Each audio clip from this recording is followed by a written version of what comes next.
వైసీపీకి సంబంధించి లిక్కర్ వ్యవహారానికి సంబంధించి ఒక చర్చ జరుగుతుంది. అయితే ఈ లిక్కర్ సంబంధించిన వ్యవహారం ఒక పక్కన నడుస్తూనే విజయసాయిరెడ్డి గారిని మళ్ళీ వైసీపీలోకి తీసుకొస్తున్నారు. లేదంటే విజయసాయిరెడ్డి గారు ఒక రాయబారం పంపించారు, ఒక మద్దతు ద్వారా జగన్మోహన్ రెడ్డి పంపించారు. జగన్మోహన్ రెడ్డిని దాన్ని పట్టించుకోలేదు, సాయిరెడ్డి వస్తానన్నా కూడా ఆయన పార్టీకి ఆహ్వానించట్లేదని ఇలాంటి ఒక చర్చ జరుగుతుంది. ఎందుకు జరుగుతుంది అంటే ఆయనే మొన్నటిదాకా లిక్కర్ కేసు సంబంధించి లీకులు ఇస్తూ వచ్చారు. అసలు ఇప్పుడు దాని మీద సైలెంట్గా అయిపోయారు. ఎందుకంటే మళ్ళీ సాయిరెడ్డి వైసీపీలోకి వచ్చేస్తున్నారనే ఒక చర్చ జరుగుతుంది. సో ఇట్లా ఒకదాని నుంచి ఇంకో దానికి లింక్ పెట్టేసేసి మాట్లాడుతున్నారు. ఆ లింకులన్నీ సోషల్ మీడియాలో కావచ్చు, కొన్ని మీడియా ఛానల్స్లో చాలా పెద్ద ఎత్తున మాట్లాడుతూ వస్తున్నారు. ఏం చెప్తారు ఈ రెండింటికి సంబంధించి? విజయసాయిరెడ్డి గారు మళ్ళీ వైసీపీ వైపు వెళ్ళి ఆలోచిస్తున్నారు, జగన్మోహన్ రెడ్డికి గ్రీన్ సిగ్నల్ ఇవ్వడమే ఆలస్యము అనే చర్చ నడుస్తా ఉంది మీడియాలో. వైసీపీ స్పందించట్లేదు, విజయసాయిరెడ్డి గారు ఏం దాని మీద స్పందించట్లేదు. బట్ వాళ్ళిద్దరు స్పందించుకోవడం మనకు అర్థం కాదు. ప్రజలకి ఇట్లాంటి అనుమానాలు, ఒక ప్రచారం ఎందుకు జరుగుతుందంటే నిప్పు లేకుండా పోగొస్తుందనే చర్చగా నడుస్తుంటుంది.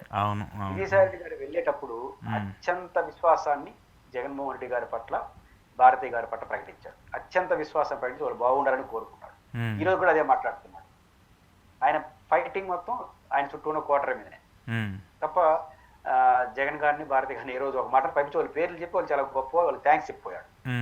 ఆయన పార్టీ నుంచి వెళ్ళిపోయేటప్పుడు మీరు ఒకనొక పునాది పురుషుడు మా పార్టీకి, మీరు వెళ్ళిపోవడం బాధాకరమే, మీ భవిష్యత్తు ప్రయాణం కూడా బాగుండాలని వైసీపీలో ఆశించి మరీ పంపించినారు.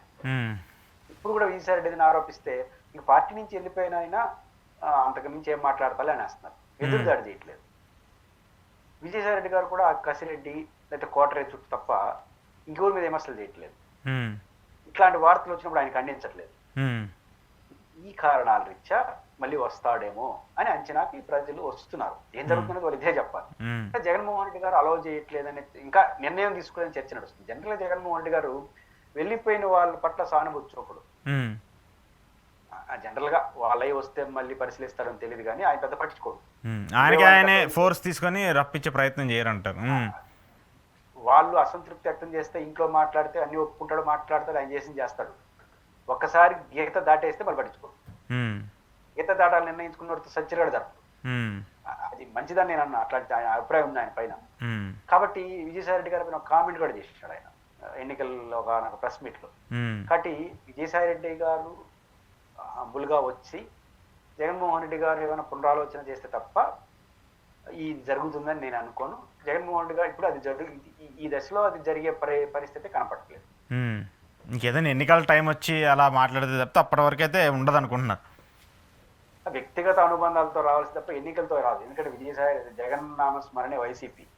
గోరు వల్ల ఏమో వైసీపీ గెలిచేయలేదు, పోయేది లేదు. కాబట్టి దానికేమో జగన్మోహన్ రెడ్డి గారు గెలిచే ఒక 4 ఓట్లు బలంగా ఉన్నా అనే వాళ్ళు మాట ఆయన మాట్లాడతాడు. పార్టీ నుంచి వెళ్ళిపోవాలని నిర్ణయించుకుంటే మళ్ళీ బొచ్చగినిపించే అలవాటు లేదు ఆయన. అలాంటి వీళ్ళు గ్రూప్ ఆఫ్ పీపుల్ గా ఉంటారు, ఇన్ఫ్లుయెన్స్డ్ గా ఉంటారు తప్ప ప్రజల్లో పాపులర్ లీడర్ అయితే కాదు కదా. అవును అవును. ప్రజల్లో పాపులర్ అయిన వాళ్ళ పట్టించుకోడు ఆయన. వెళ్ళిపోతే వీళ్ళని ఆడపట్టించుకుంటారు. కాబట్టి జగన్మోహన్ రెడ్డి గారు అభిమానంతో పిలవాలి, ఆయన అభిమానంతో రావాలి. ఈ రెండు తప్ప ఎన్నికల అవసరాల కోసం ఇంకో దానికోసం అయితే జగన్ గారు ఆలోచించారు. ఓకే ఓకే, చూద్దాం మరి ఈ మార్పులు చేర్పులు ఏమైనా జరుగుతాయా లేదా అనేది కూడా. Thank you sir, thank you very much.